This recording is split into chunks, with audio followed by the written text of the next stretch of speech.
All right, guys, we're here post-workout with D'Angelo Russell. And first, I got to ask you, what did you have for dinner last night? I know you went with the Lakers brass and had a little bit of a meal. I had the surf and turf lobster. Was it filet mignon?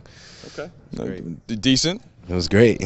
Now, when you're at a dinner like that, you've had some time, I know, to meet some of the Lakers brass before, but what are you trying to get out that you maybe haven't? Because these guys have been watching you now throughout the entire year and maybe even some a little bit in high school. I mean, just taking the process one step at a time and really enjoying it because it's a once in a lifetime experience, and you can't act too cool for the moment. You got to let your emotions fall into place. So I'm just blessed to be here. All right, so I believe your handle for Instagram and Twitter is deloading. Yeah. What is the explanation behind that? I mean, loading is it's all about setting goals and achieving them, and then resetting them. People always say, when you're gonna be loaded, when are you gonna stop loading all this? You're gonna be loading forever if you set new goals for yourself.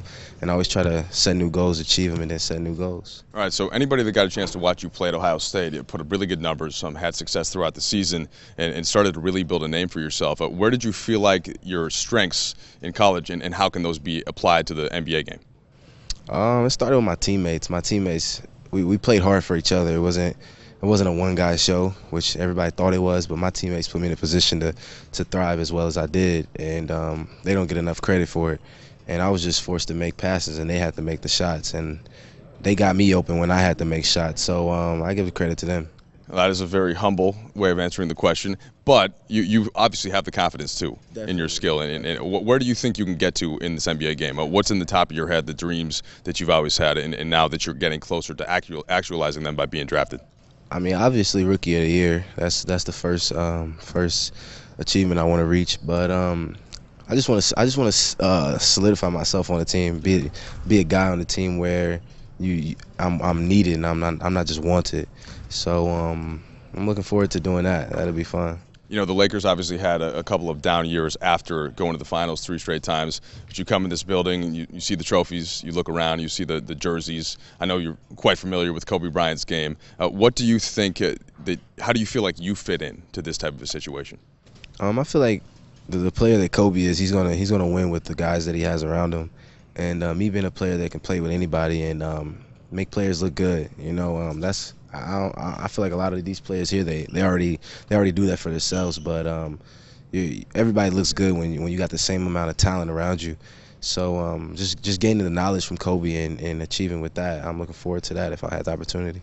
You know, when there's this much game tape on you, when you've played this much in front of this many people and the high profile that you have, people start to pick stuff apart, right? Try to think about what the weakness is. Is there something, a criticism that you've heard a lot that you think is fair or that's unfair that you want to make sure that you're continuing to develop as you get into the NBA level? I mean, I would say athleticism, but I always felt like my athleticism was sneaky, and if I'm going down the lane, I might dunk on somebody once or twice, and people's like, oh, but that's what I want. I want people to think that, and it just gives me motivation to keep working on it. So athleticism, so in other words, people would say you're not the best athlete ever. If you look at James Harden or Steph Curry? Do you think about that kind of a thing where those guys had that same question maybe coming in, but it's ultimately about skills at this level? They're 2 of the top players in the league at this point. So it just comes with, I feel like it comes down to being smart. I mean, you can be the smallest guy, the biggest guy, but when it comes to smart and skill, you can't teach it. You just gotta, it's just all natural. How did you develop your IQ for basketball? I mean, I honestly don't know. I think it came from film, watching film. I watch film like crazy on myself and on my opponents, on how guys are guarded that I'm similar to in the league in college. So I would just say from film. All right, and finally for you, whether it was the dinner last night or just throughout this process, so what kind of a vibe have you gotten just with the whole Lakers organization? I got a great vibe. I mean, they showed me a great time since I've been here. I mean, they know what they're doing, and they're looking forward to bringing the best talent in, and they don't want a guy that's going to come in and just blend in. They want somebody that's going to stand out. And me being who I am, if I had that opportunity, I'll definitely live up to it. D'Angelo, thanks for taking the time with us, and best of luck throughout this process, man, all right? Thank you. All right.